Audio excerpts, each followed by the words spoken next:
रोजगार के लिए जनसुराज का पहला फॉर्मूला है कि सीडी रेशियो को 6 महीना में सुधारिए और 2 से 2.5 लाख करोड़ रुपया एक्स्ट्रा बिहार के लोगों को उपलब्ध कराइए।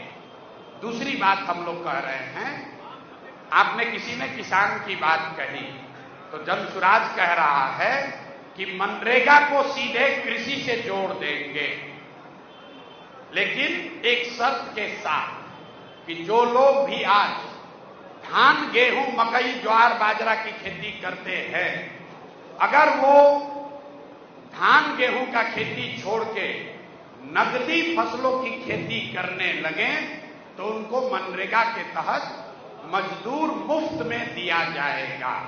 इसका क्या फायदा है? इसका सबसे बड़ा फायदा यह है कि लैंड प्रोडक्टिविटी बढ़ेगी।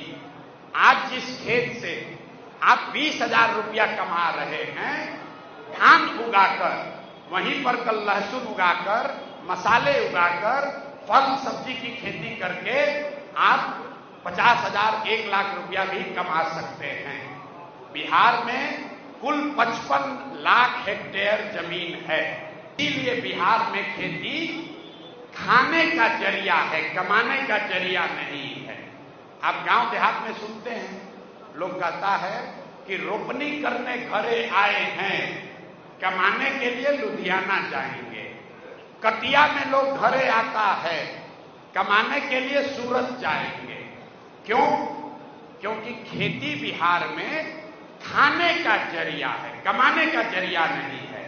तो खेती को कमाने वाला बनाया जाए, इसके लिए जरूरी है कि बड़े पैमाने पर यहां मसालों की, सब्जी की, फलों की, कैश क्रॉप की, नकदी फसलों की खेती हो।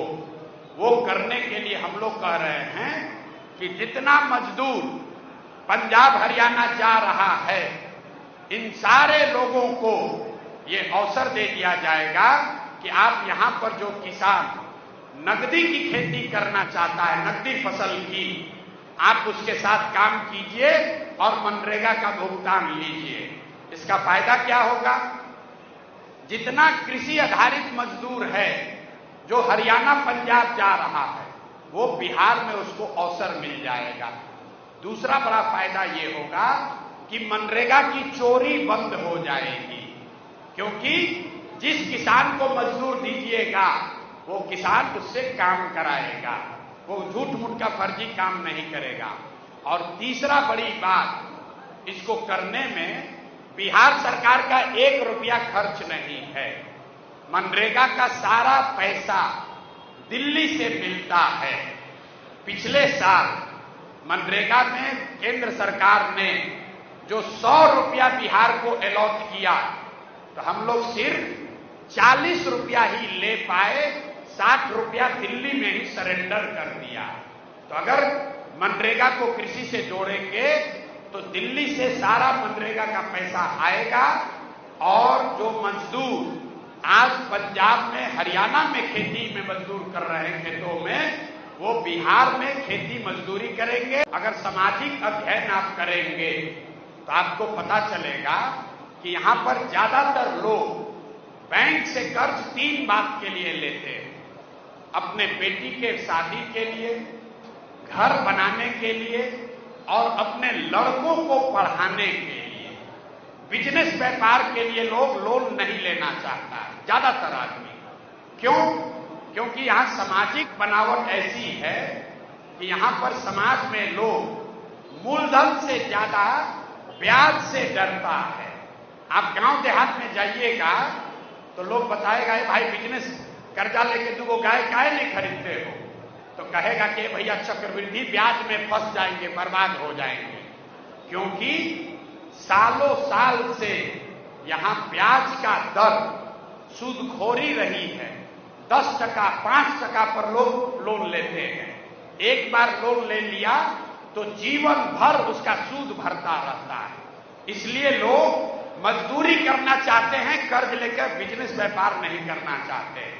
तो इस प्रवृत्ति को सुधारने के लिए जनसुराज ये कह रहा है कि जो भी बिजनेस व्यापार करना चाहता है, आप बैंक से कर्ज लीजिए और 4 रुपया सालाना ब्याज दीजिए।